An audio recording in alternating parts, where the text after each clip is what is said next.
There I am, Machana. I'm Buddy Mix, your host today here in Kampala, Uganda for Christoe TV. And this is another opportunity for us to interview a brilliant young author and businessman, Emmanuel Christoe.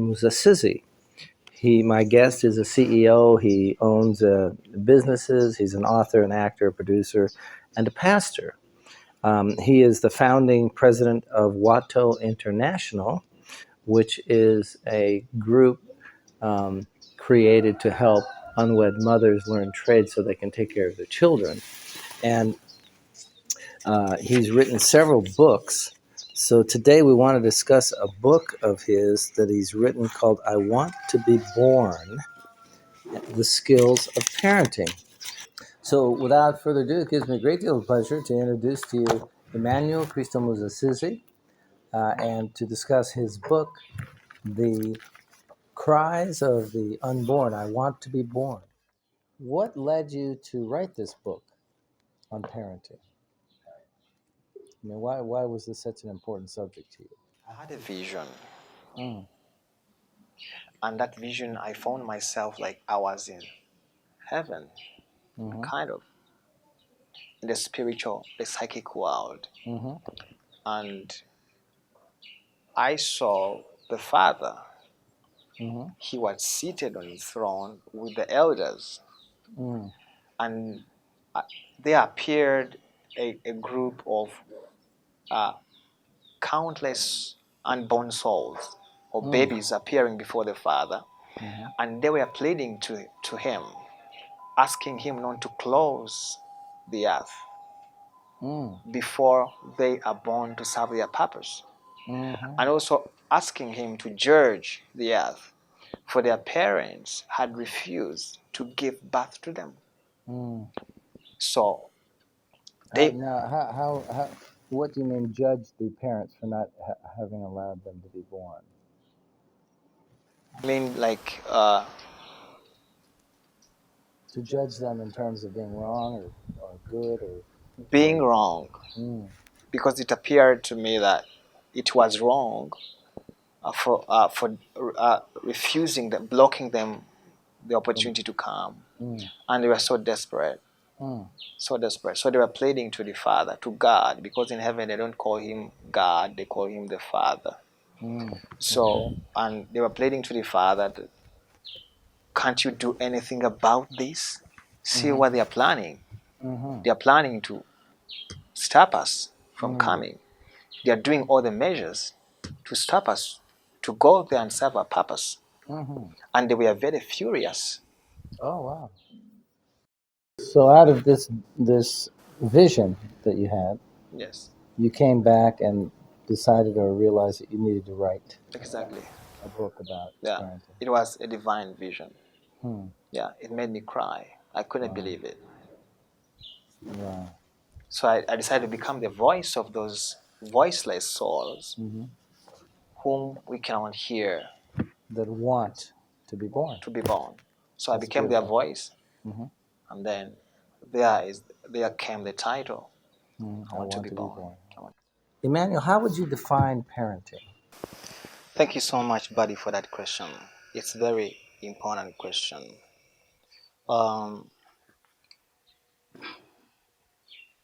before I define parenting, I would like to bring out some people's view towards the word parenting.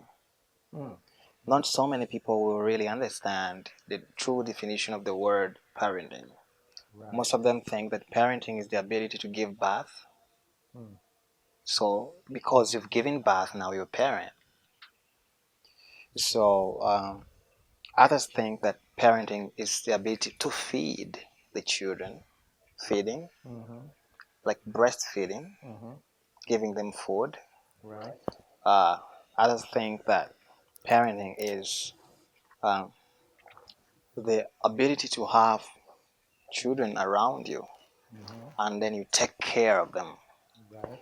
So, the way I define parenting is quite different because, to my opinion, parenting is beyond taking care of those children, like feeding them. It's beyond feeding them. Anybody can feed your child, and anybody can take care of a child. But to me, parenting is the ability to raise, groom, nurture, and mentor the child you've begotten.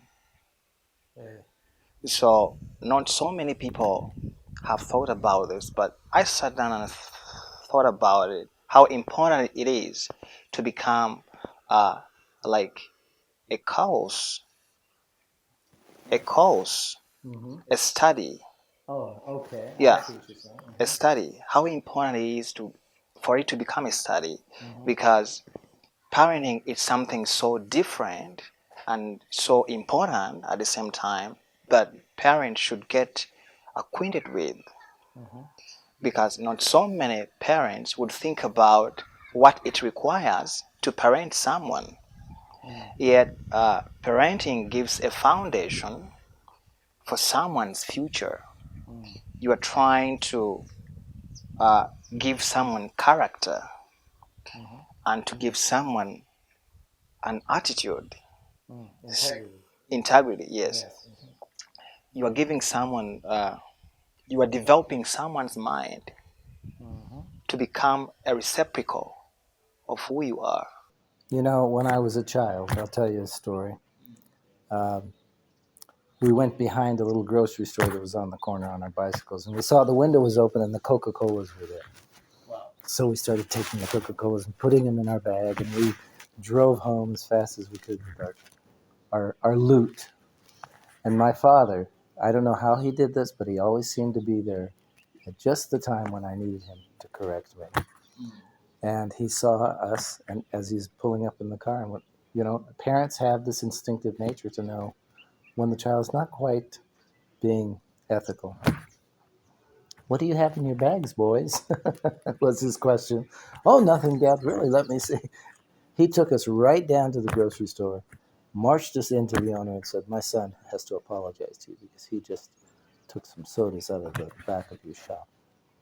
And I thought that was a great lesson of character and integrity. He didn't just punish me, but he made me take responsibility.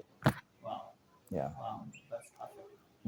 So, as the way you have addressed it, the way you are trying to, basing on your example with your dad, uh, most parents, it's one thing to be a mother and it's another thing to be a parent. Because parenting is not a matter of the ability to give birth to someone, but it's the ability to nurture that person, Nurture them, yes. yes, guide them, direct them, correct them, and also mentor them. That mentoring, as I've been a parent, has evolved over time as the child matures Yes, to a more mature state of mentoring. exactly. Yeah. You have to grow together with your children. Their growth shouldn't be a surprise to you. That's why we need to go through the school of parenting, and then we learn more about the stages through which our children go and to the maturity level as they develop from the babies, from the preschools, then from to the teenage and adolescence, because the changes in in our kids are like a shock to most of us, simply because nobody told us that these babies are not going to be babies for long. They keep on changing. Yes, and they do amazing things. So if we learn and we go with them through these stages, Right. and then we become their teachers, and we leave an example to them, because I think it's not a matter of feeding them well, but it's also a matter of teaching them how to make themselves the meals.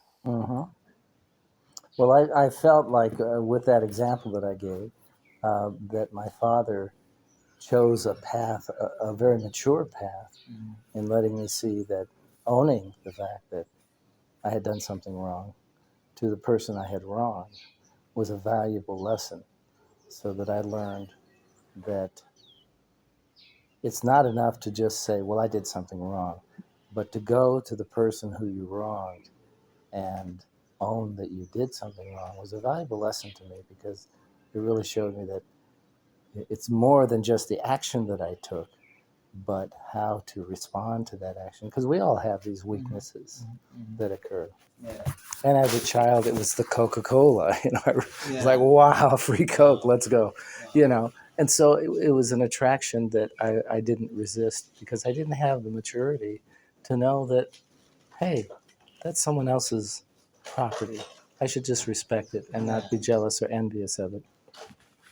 And I felt that the way that he parented me at that moment was a very valuable thing. And he was a wonderful man. Um, you also are looking at, in general, the population of the world.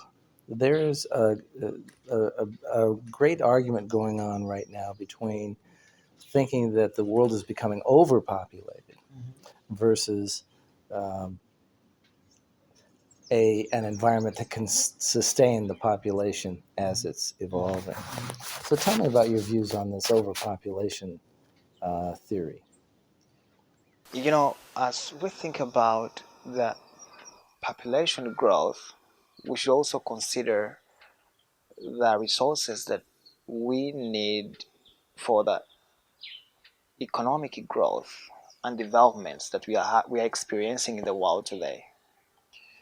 The matter of the fact is that the best resource for the development and growth is population.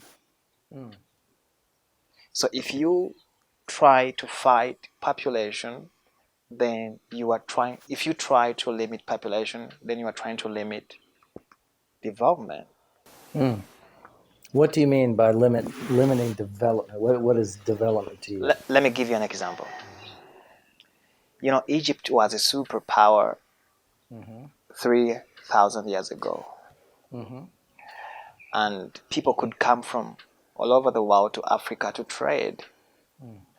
And these people developed their cities and their country on on human resource. They could buy slaves from all over the world simply because they were few and they could not do everything to meet their vision. So they depended on the hired labor or slaves, because slaves were not hired by that time. They could be bought and then they start working for food. The same also applied to to the farmers in North America when they bought slaves from Africa. I'm telling you, those people have contributed so much to the building of that country. Through their population. The population. If you cannot, if I think if you cannot give birth to as many resources you need, then you can hire them. Okay. They were looking for where can we get the labor. Well, in terms of population of the planet, though, um, as we've discussed this topic, what you've suggested to me is that you believe that the limiting of the population is not to the better interest of mankind. Yeah, that's true. That's true. Because limiting the population, you are limiting yourself.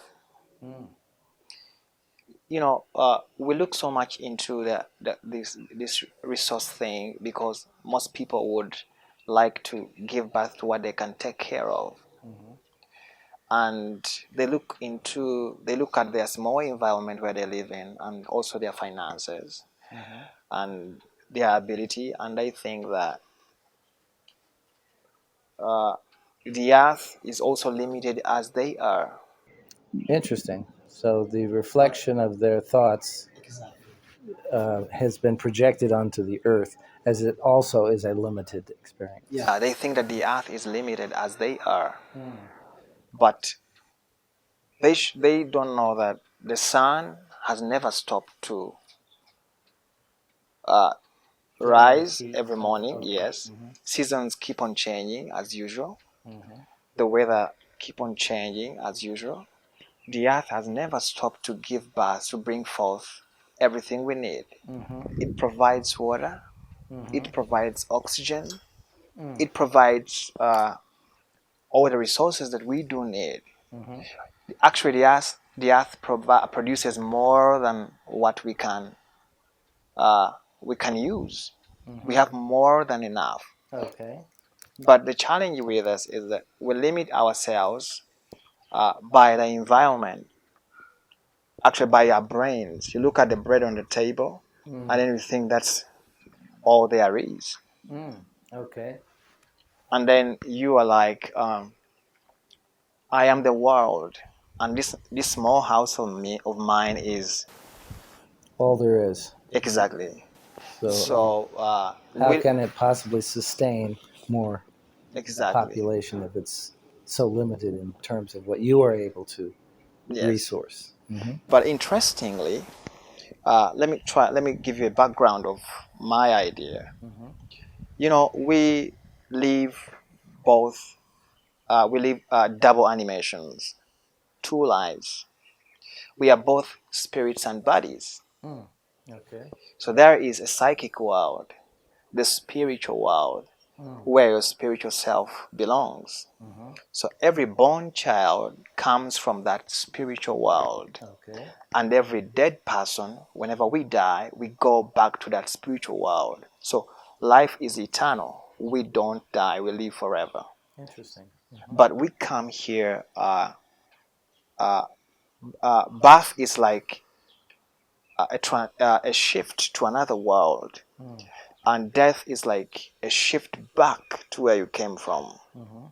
So there are so many unborn souls who hear about the earthly experience and they cannot wait to come here.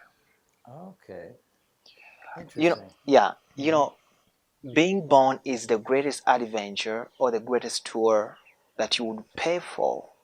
You would work for it to get it. It's the greatest opportunity. Life is the greatest opportunity you can give someone because the architecture of this world has a plan of making the earth uh, to look more like heaven.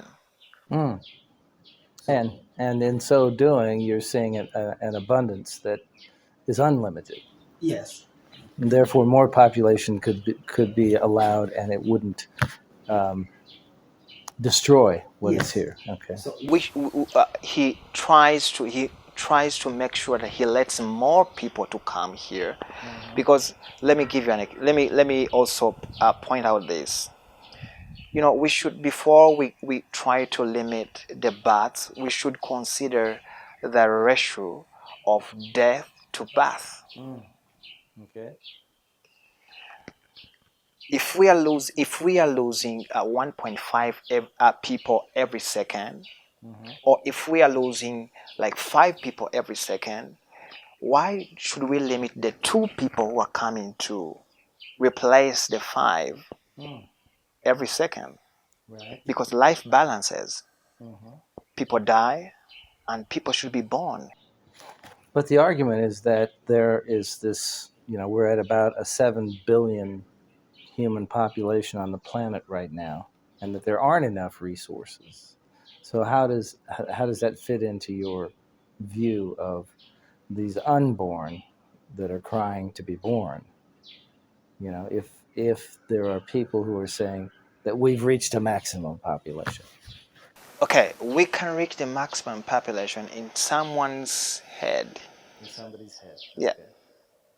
But if you get to the general view, we are limited by the environment. When we talk about 8 billion people, you're like, oh my God, because you have a small room where you're staying. You don't know how huge the world is. We cannot actually consume all the water from the ocean and from the sea. The fish, we are 7 billion, but you have never calculated how many fish in the waters. So the matter of the fact that people who think like that, I think they are too selfish. They think that whatever is available is only enough for them. Mm. So this reminds me of the biblical story where uh, Jesus told someone to go out and cast their net again. Yeah. And when they did, there A lot of fish. more than enough fish. More than enough fish. And I forget the story. If you would remind us for a second of that story, that is, who was in the boat and they were going to cast their net. John and James. Okay, and they couldn't get any fish. Oh my God. Yes, they couldn't. And so that really was a reflection of their limited belief that there was enough there to feed everyone they were responsible for at the time. Exactly. But then you came in with another belief set that said, no, there's plenty of. Go and look again. We have more than enough. Interesting. Yeah, we have more than enough. And the world can actually accommodate 100 billion people. Really? You feel Yes. that's if we're at 7 billion, We are very, we're just the exactly. small nail on your finger. Exactly. Yeah. So we don't know that. If you take time and you make your research and study on the resources that we do have available here, you can see that everyone can fit. And each one of us can do something. We are not here to live on the same level. We're here to fulfill the purpose on different levels. So we are not supposed to be on the same level, like according to financial standards. Some people have to be poor and serve others. So we should look into that. We should not see the poor community as a problem to the earth. No. Everyone is having a purpose on the level where they are. If I am earning, let me give you an example. If I'm earning less than $1, that's not a problem. That money can feed me, and I can have a job, and I do for you something that you cannot do yourself. Like, yes. You choose not to do. Yes, you choose not to do. Like, it's of low standard. And really a waste of your ability to spend your time doing that when you could be doing things Exactly. that are more. The challenge we are having, the rich community thinks that they have to be concerned about the poor, so they have to divide their resources to also feed the poor. They are trying to take God's responsibility. Okay. So you feel these beings that are coming into this form of expression are here to live their purpose, which may be simply to serve. Exactly. And they don't care how they are born. They don't care on the how. What matters to them is for you to let them come. And serve. Yeah, and serve. They don't care how they are conceived. Now, I've heard it said that the purpose for education is to learn to be of more service. Yes. Okay. So as you become a doctor, you're of more service, lawyer, architect. Any Yeah. discipline you can think of. But then also we need the other informal part of it. Disciplines, yeah. Yes. We need uh, other kinds of labor. Carpenters, plumbers. Exactly. All of us will not be doctors. Sure. Yeah. But they have to. The educational aspect of it is if this is what they choose to express their service to the planet, then they can be taught to learn all of what's involved in doing that particular service and be of service to more. Yes. You know the problem that we have in Africa. You know we had a problem that we adopted the British curriculum here. Which Curriculum in schools. what curriculum was that? Curriculum. Did you say the British? The British. Okay. And then we had to study about a lot of things that we do not have here. We need to study the geography of Europe, the geography of Canada, the Canadian prairies, then the Rhinelands, and then we were not studying about the environment where we're living in. Okay. We are studying the history of Germany. Okay. So you find that a child is loaded with something that is not actually going to help him in the future. He's gifted in a different kind of stuff. So what we consider to be education is actually a burden to some people, and the way we view it is completely different from the way people should be, because you're teaching someone chemistry, and uh, from and you're trying to force him become what you think he should be. Rather than recognize where he is. Exactly. Everyone is gifted different, and everyone has a purpose. It doesn't matter which position is, which level is he serving. It doesn't matter. So we should actually consider that, and I think that's the reason as why people uh, have that kind of thinking that maybe we are too many, because they think that if we need more doctors, I think they think that it's not necessary because they already have enough doctors. So I think they think that the population is trying to take their positions. Okay, so if you over generate enough educated people for higher, quote unquote, higher levels of of work, you're going to find that there's not enough work for that population. Exactly. The reason that's why they view it in that angle, that there is no jobs, is simply because they think that what they are doing is the only job in the world. I my fiance's uncle came to visit, and he is a doctor and quite a brilliant man. I mean, he's done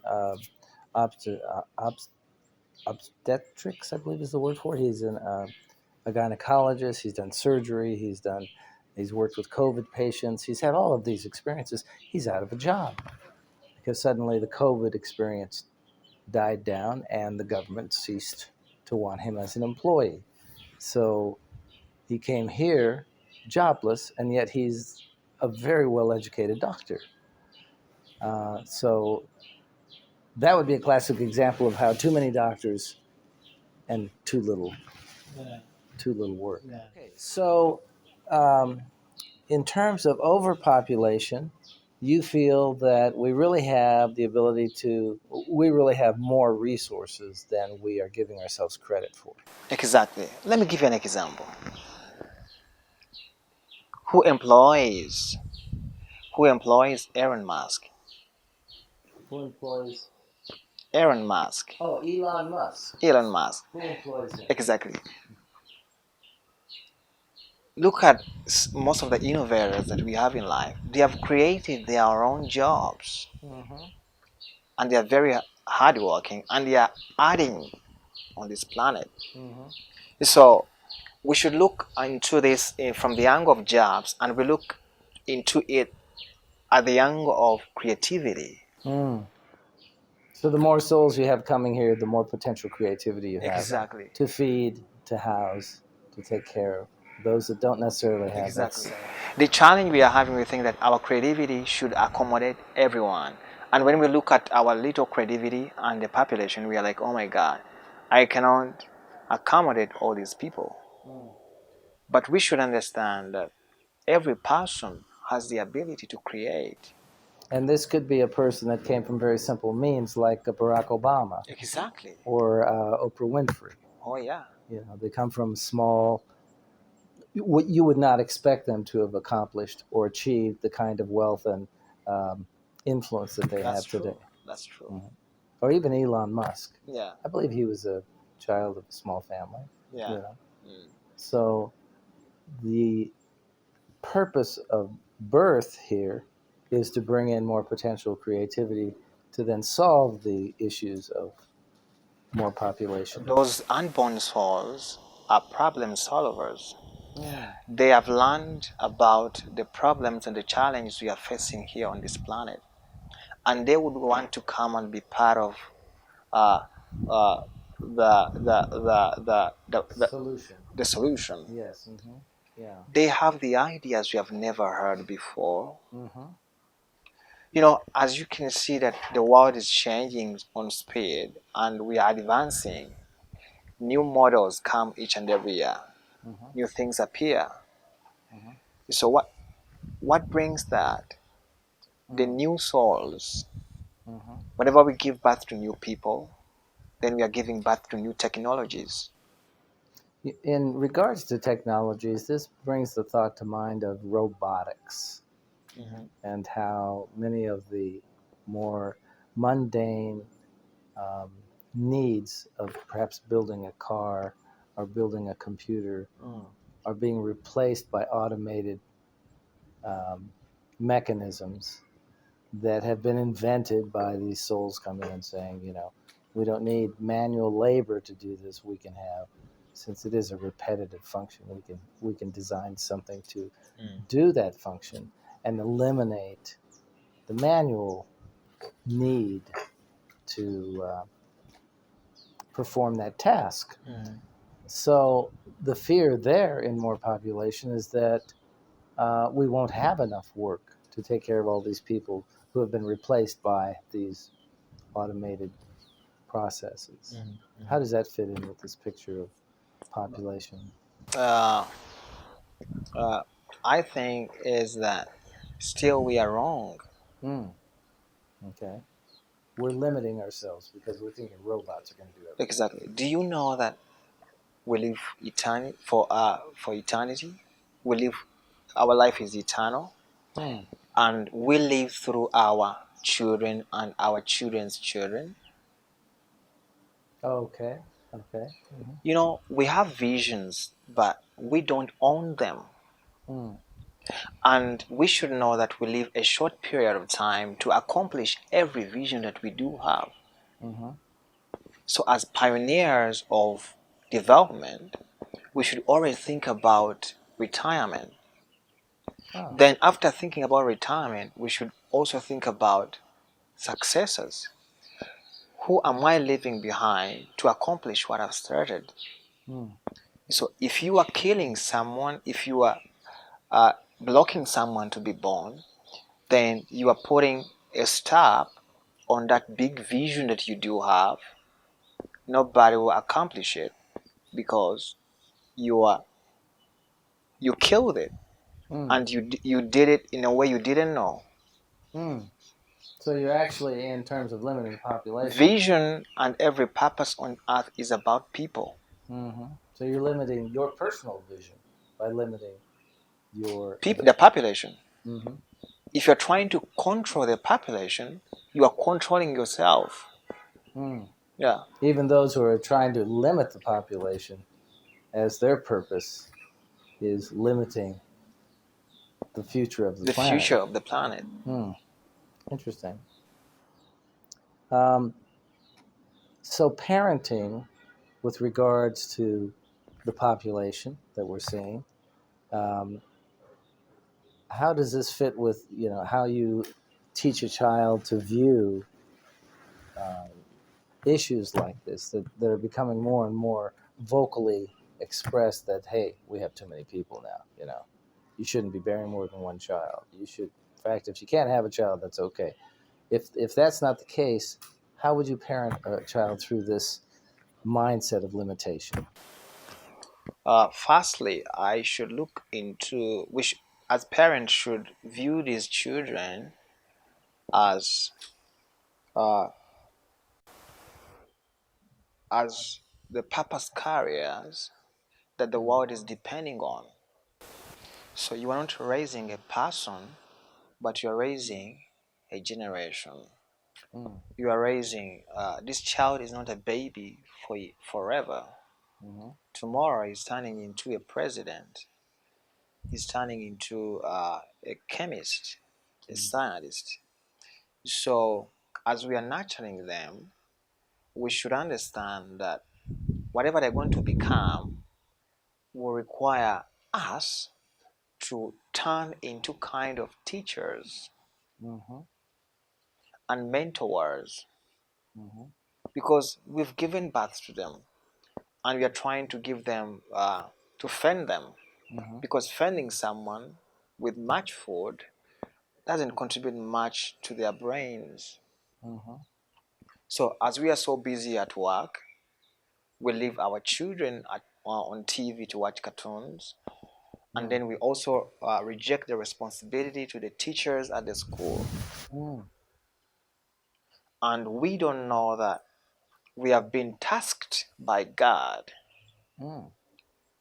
to nurture these children and then try to uh, transform them into who we are, or even better than us. Mm. The challenge we are having that has actually denied us to be good parents is because our parents weren't good parents to us. Mm-hmm. We were non parented, so we don't see the importance of parenting others. Let me Mm-hmm. give you an example. In Africa, we have the black African uh, chicken, the hens. Okay. They lay their eggs, Mm-hmm. and they also uh, uh, uh,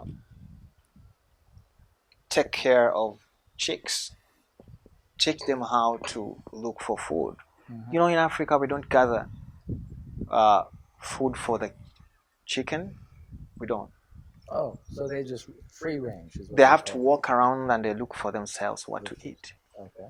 So the mother is teaching them How to find. to find something Mm-hmm. to eat. Mm-hmm. When we go to the commercial breeding, Mm-hmm. you have to bring them food there. Right. You have to uh, to uh, make sure that you use the machine, Mm-hmm. To keep them healthy. to thatch the eggs. I Ah. think that's the rightful word. Mm-hmm. Thatch the eggs. And in Africa, we don't do it. Mm. It's actually the mother who makes sure that Mm-hmm. uh, uh, those hens, they can the after laying their eggs, they keep them warm, and then the egg hatches. Mm-hmm. So if you are not parented, you don't know what to do.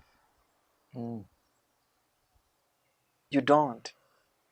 So because of the foundation that we received, is the foundation we are giving our children, and also teaching our children a wrong thing, Mm-hmm. that parenting is buying biscuits, go to work, come back in the evening, check on them, Mm-hmm. wake up very early in the morning, take them to school, pick them up there, put on cartoons. That's what we call parenting.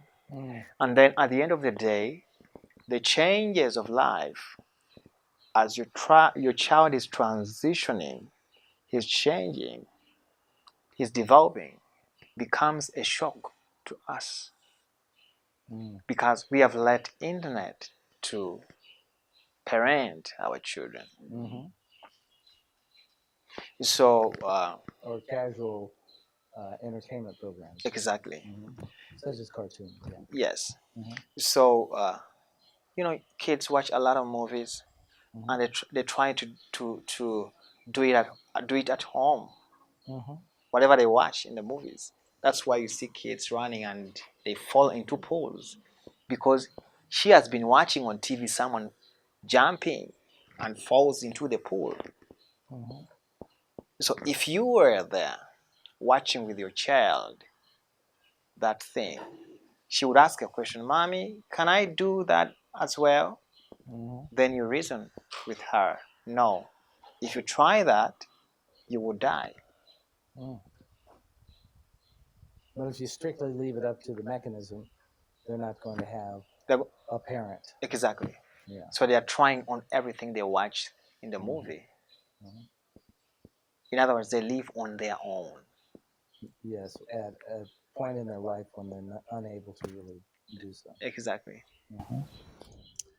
So the book that we're discussing today, which is I Want to Be Born, basically addresses the issue of overpopulation and debunks that theory by saying that no, we need more. Yeah, we need more. We need more creative forces to create more visions, to create more prosperity, to create Exactly. more abundance, to create a better world. Where does this all go? The earth has never stopped to produce, Mm-hmm.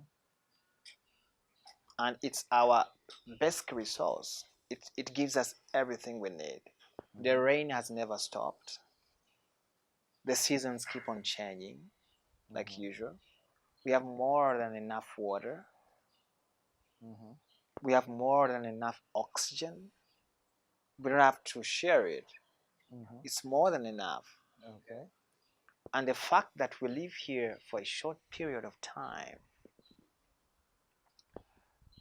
we should think about the world after us. Mm-hmm. The world after us. Do Mm-hmm. we want to leave it empty? No, of course not. The world is is giving too much, so much to us, so we must give back to it. Mm. The earth is giving so much to us. So this would be an argument against the doctrine of allowing abortion as a freely experienced right of women. Yeah. Really, they should be encouraged to have a child, Mm-hmm. and for the purpose of creation itself, to allow these unborn souls Mm. to have the opportunity to express what their purpose is. Perfect. Perfect. Yeah, Mm. very nice, Emmanuel. Well, it's really a pleasure to talk to you again, Emmanuel. Thank you so much. We've had the honor of asking and receiving answers from Emmanuel regarding his numerous publications. Um, he is the founding director of Watto International. And if you'd like to find his books, I'd recommend they're a good read. They're good. It's good food for thought. Good arguments for those who are limited in their thinking, as you've heard today from Emmanuel. So you can go to Amazon.com and look up Emmanuel Musasizi or Emmanuel Christoe and find all of the publications that he's created that have been brought to him and that he's been inspired to share with us here in this life. So be sure to go to Amazon.com, look up Emmanuel Musasizi, and support his efforts through his charitable organization called Watto International.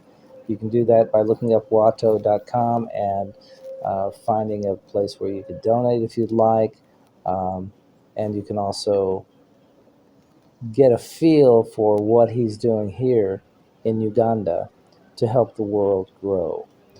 Again, I'm Buddy Mix, and it's a pleasure to interview Emmanuel Christoe here on Christoe TV.